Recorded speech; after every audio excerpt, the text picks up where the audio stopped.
Ca sĩ Quỳnh Hoa với âm nhạc Mayumi Isua cuộc tình 30 năm. Ca sĩ Quỳnh Hoa không phải là một ngôi sao theo định nghĩa thị trường. Chị cũng chưa từng cố gắng trở thành một biểu tượng lấp lánh.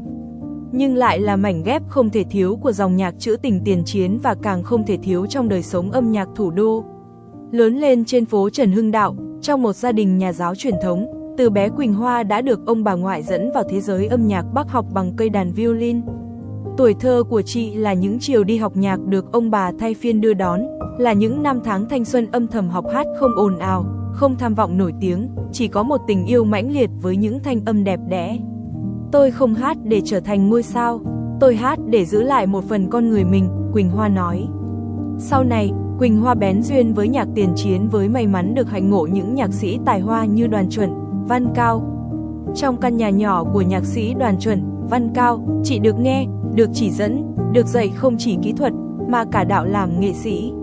Nhạc sĩ Đoàn Chuẩn từng tự tay đệm đàn guitar Hawaii cho chị hát, từng nói giọng chị hợp với bài Cánh Hoa Duyên Kiếp.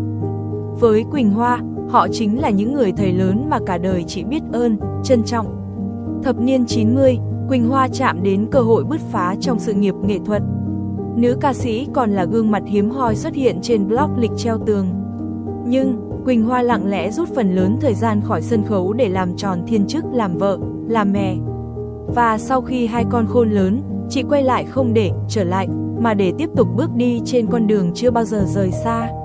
Quỳnh Hoa có duyên với nhạc Nhật bằng những giai điệu xa xôi của Mayumi Isua từ cuối thập niên 1980 qua những chiếc băng cassette Người bạn đời và những cộng sự Nhật Bản của anh tặng. Phu quân của Quỳnh Hoa với năm tháng dài làm việc trong môi trường văn hóa Nhật đã không chỉ truyền cảm hứng yêu nhạc nước bạn mà còn là chỗ dựa tinh thần, hết lòng ủng hộ bà xã trong đam mê nghệ thuật, đặc biệt là dự án này. Cũng từ cơ duyên ấy, thứ âm nhạc mới mẻ nhưng gần gũi, đậm chất Á Đông ấy ngay lập tức mê hoặc Quỳnh Hoa. Và rồi, cuối cùng, cơ hội đã đến. Quỳnh Hoa nhớ rất rõ, năm 1995, khi là đại diện duy nhất của Việt Nam biểu diễn tại ASEAN Women Pop Concert ở Osaka, chị đã chọn hát ca khúc Koibito-yo, Người yêu dấu ơi, của nữ danh ca Nhật Bản Mayumi Isua. Khán giả Nhật đã đứng chờ rất lâu ngoài hàng rào để tặng tôi hoa và xin chữ ký. Lần đầu tiên tôi cảm nhận rõ rệt rằng âm nhạc không cần biên giới. Nó chỉ cần đúng người, đúng cảm xúc là chạm được. Sau 30 năm lưu giữ cảm xúc, những bức hình và bài báo ngợi ca mình tại sự kiện đã ố vàng. Quỳnh Hoa thực hiện một album gồm 9 ca khúc của Mayumi Isua. Ngoài những ca khúc quen thuộc, Quỳnh Hoa kỳ công tìm kiếm cả những ca khúc chưa từng được biết đến để giới thiệu với công chúng. Không chỉ hát, Quỳnh Hoa còn tham gia viết lời Việt cho một số ca khúc, chuyển ngữ từ bản gốc Nhật với độ chính xác lên tới 95%.